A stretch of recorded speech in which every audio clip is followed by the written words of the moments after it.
We've got a guest ready to join us right now. So we're going to bring on Andrew Sendejo, who almost was a teammate. One of your former teammates. Yeah, yeah. It's a small world, this football community. It's a small world. We played a long career, long stint with the Vikings, and you left in 19, I got there in 20, and I feel like we barely missed each other for sure. Yeah. What's up, fellas? How's it How you going? doing? That's good, Thanks man. for joining us. Yeah. How's your week been? I guess just getting started, huh? Just getting started rocking and rolling. How about you? It's good, man. Same thing. Right on. And Yeah. you're here with a company you actually started? Yes, with Braintree Nutrition, brain health supplement company. Launched right at the end of my career just to enhance, preserve cognitive function and brain health and mental health. So I've been working on that since being done out here. Catching up with some people, doing some stuff like this, running into new people. So it's been fun. I feel like that's the first thing to go, like, as a football player. Like, you ever have that feeling where you walk upstairs and you forget why you even walked upstairs? Like, after you're done playing, that happens to you, like, 20 times more. Like, your brain, I feel like it just doesn't function the same. Yeah, and I had, like, a crazy career-ending, very gruesome concussion in my 12th year. And so that was also part of the segue into this. And, from taking our products, I've been able to kind of restore a lot of that back to where I'm feeling a little bit sharper, feeling better than when I was finished playing in 2022. So just continuing to, try to roll out new products, new formulas. There's always new stuff coming out. So trying to stay on top of the science. Luckily, I don't have to do all that. We have a medical team that does all that. So our neurologist on staff kind of looks through all the ingredients and validates all the studies and stuff like that. That's what's up, man. Yeah, you had a great career. 12 years is a long career. Yeah. I was looking over your history, and we had, like, a lot of carryover. Like, I didn't know that Joe Woods was your secondary coach. Oh, yeah. I had Joe Woods twice. I had him in Minnesota early on, and then I had him in Cleveland. At the end of your career, right? Yeah. So I got to reconnect with him. So, yeah, I had some good Joe Woods stories for sure. You got any you want to share? No, he's just so chill, man. He's, he was kind of my first, he was our DB's coach when I got there, 11, 12, 13. And then he came to the Broncos. Yeah. And so a lot of that, a lot of what I learned early on was from Joe. Carried over a lot all throughout my career. So it was cool to be able to reconnect. And actually a lot of my teammates that I played with early on, I was like, is that my phone ringing? I didn't even see it. I was like, it's telling me it's coming through the headphones. I guess it was technically. It's like the conference. So they're all jealous. They're like, man, you get to play with Joe again. Yeah. So, I would just like randomly snap pictures of him, like traveling and shit like that. Because he had a big ass head. His head was big as shit. Yeah, for sure. And so we would always like joke about that. So it's good to always like reconnect with coaches, players, and all that. And that's what's great. If you kind of go to some different teams, you meet a lot of guys that you get to see around here, stuff like this, or reconnect with later on somewhere. I'm gonna take that piece of advice and just randomly snap pics of Todd when we're traveling, and then compile a little album for him. Yeah, I mean, I don't think he ever noticed. There might have been one time when he's kind of like, "What is he? What's he doing?" Blackmail? It's like, Joe, don't worry about it, man. It's funny because if I looked at my phone, I probably have like tons of pictures of guys like knocked out with their mouth open on the plane. Like, Yeah, for sure. no, I definitely do too. It's kind of creepy when you think about it. Now that it's over, when you're you're going like- you're going through your album, you're like, why do I have so many pictures of grown men sleeping? But you kind of have to have it just in case one day. Exactly. This is, this is so cool. Both of you guys, undrafted guys, and then both had a very long, successful career in the NFL. Todd, I don't even think I've asked you this, so I want to ask both of you guys this. At what point in your NFL careers did you realize, like, okay, I've made it in the NFL? Because I'm sure it's not. You talked about it all the time, Todd. Like your first summer with the Saints, you're like, you're still trying to get into it and everything. You haven't realized that you made it yet. Yeah, I think for me, it was once I became a starter. I think anything up until then, it was like, especially as an undrafted guy, they're always coming for your spot. So, like, once they named me starter is when I really feel like, all right, I'm here. I'm here to stay. Like, now, whatever I do is on me. But what about you? What was your moment? Yeah, same thing. special teamer first 5 years or so. Yep. And, always last on the depth chart going to camp at safety, but, one on special teams depth charts.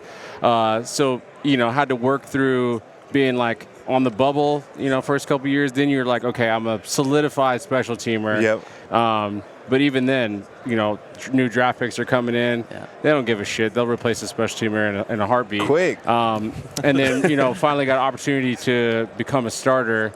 And then even then, they're trying to find someone to take your starting spot or whatever it is. And then, once you get a longer contract, you feel a little bit better. But, again, there's guys that every year that get traded or released or whatever, and everyone's like, holy shit, like, how did that happen? Yeah. So I think as an undrafted guy, and most undrafted guys will say this, is that you kind of always treat every year like you're an undrafted free agent. For sure. Like, and I would always tell young guys, like, treat every year like it's your last year, and it won't be. And you'll probably get another one. You'll probably get another one.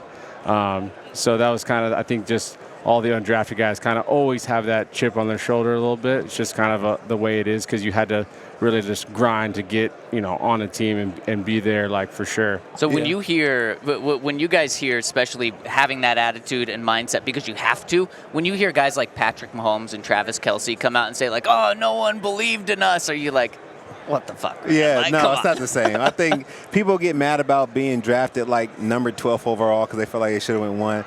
I wasn't drafted at all. Like, that's really nobody believing in you. Like, there's like 30 teams passed on me. I'm like, okay, but you still got drafted in the first round. So, like, what? Exactly. I'm like, that's like literally, who cares? Like, you got drafted in the first round. Yeah. That's awesome. I'm curious. So the Broncos need a quarterback, and the top quarterback on the market is Kirk Cousins. What do you think about Kirk? Kirk is,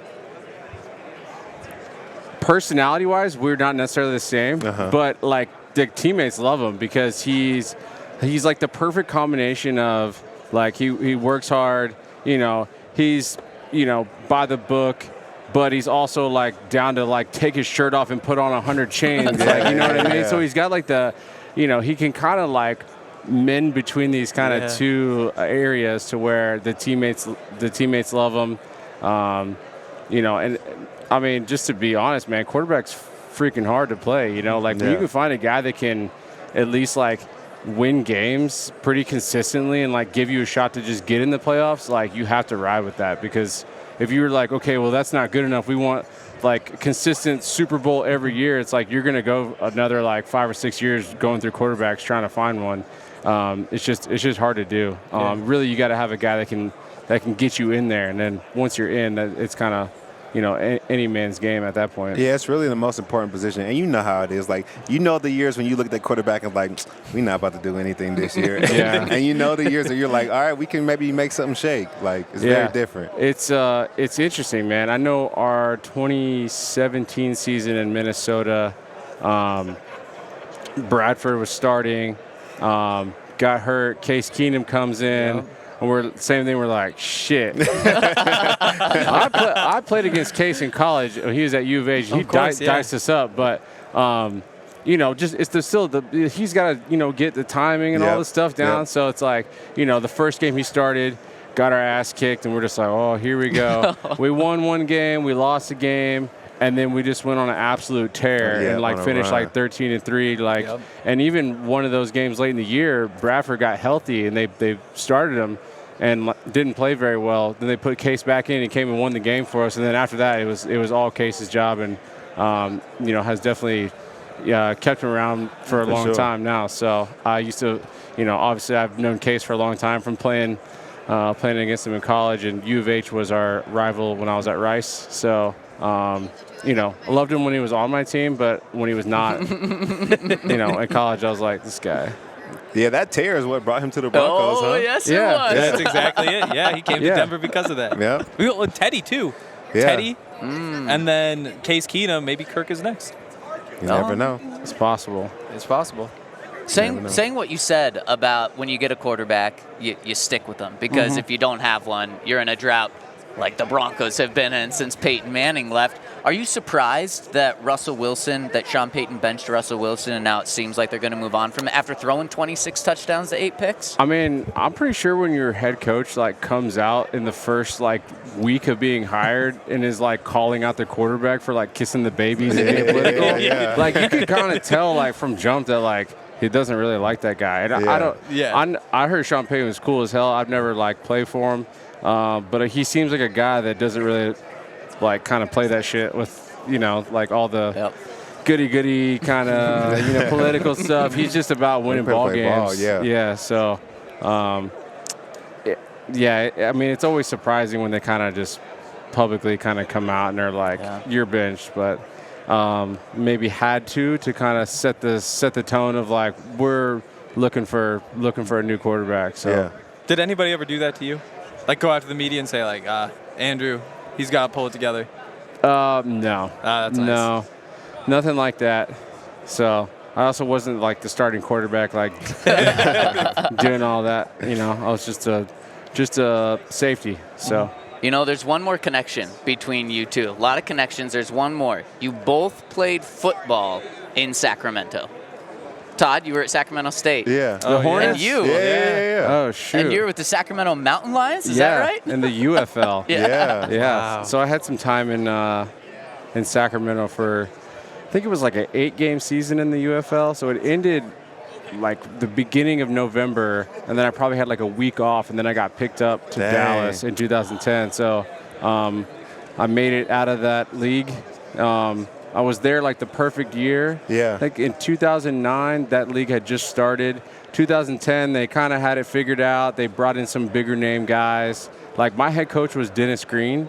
My quarterback was Dante Culpepper. Dang. Wow. Bro, we had, I mean, just even J.D. Washington was our running back, so Denzel Washington would just be like at the games. And then like 12 years later, I'm like watching Tenet, and like J.D. Washington's like in the movie. I'm like, this guy, like we were just, we was just like, take That's showers crazy. together. So we were It's literally crazy. in Sac at the same time because I was in college still then. Okay, yeah. Did you live in like Old Town or where'd you guys live? Midtown? They made us live in a hotel. We had to like share a hotel with like another grown man. Like, God. For how long? So camp was a little bit later than the NFL camp, but I mean, basically 3 months of sharing a room, sharing a bro. Then the facility they had all the the field got messed up. It was kind of poor facility. So then we started like busing to like a local high school. We would literally take a yellow school bus. And I didn't give a shit. I was like, man, I'm playing football and like getting paid. Like I was like, whatever. So. What do you think Dante Culpepper thought of that? I think he probably drove his own car, if I had to guess. I don't think he rode the yellow bus. But what was crazy, too, was Mike McDaniel was on that staff, and he was the one that recruited me like to that UFL team. Wow. And so this was 2010, little skinny-ass Mike McDaniel, now the head coach of the Dolphins. We were just sitting on the bus. He's like, man, I can see it. Like, you're going to play at least 10 years in the league. And I was like, I'll be happy if I just get like a tryout. And then fast forward, like 13 years later, like he's the head coach of the Dolphins. Like I just finished my 12-year career, and I was like, damn, like that guy literally, he could like see it, or like he at least spoke it into existence. So that's crazy. Kind of nuts. As you were on a yellow school bus with him. That is wild. You're like sharing a bench seat. Like literally like. You're like, yeah, but if I'm going to play 10 years in the NFL, you're going to be a head coach in the NFL. Basically. Yeah. We need a 30 for 30. Yeah, seriously. Yeah, so I got to, it was fun just to like throughout my career, anytime we would play against them, we'd, see each other on the field, whatever, chat it up for a little bit. So got to watch him kind of rise through the ranks of, being an offensive coach, and then kind of me going through like being, special teamer to starter to all that. So kind of got to like watch each other kind of go through the same process, so to speak. Man, that is so cool. And thank you so much for joining us here. And, maybe Kirk Cousins will be the quarterback of the Broncos, and that will just continue. That quarterback carousel from Minnesota. Thank you so much for joining us, and really cool company that you started. Yeah, man. Thanks for having me. Thank you so much, man. Andrew, thank you for joining us today. Yep. Thanks, man. Thanks, brother.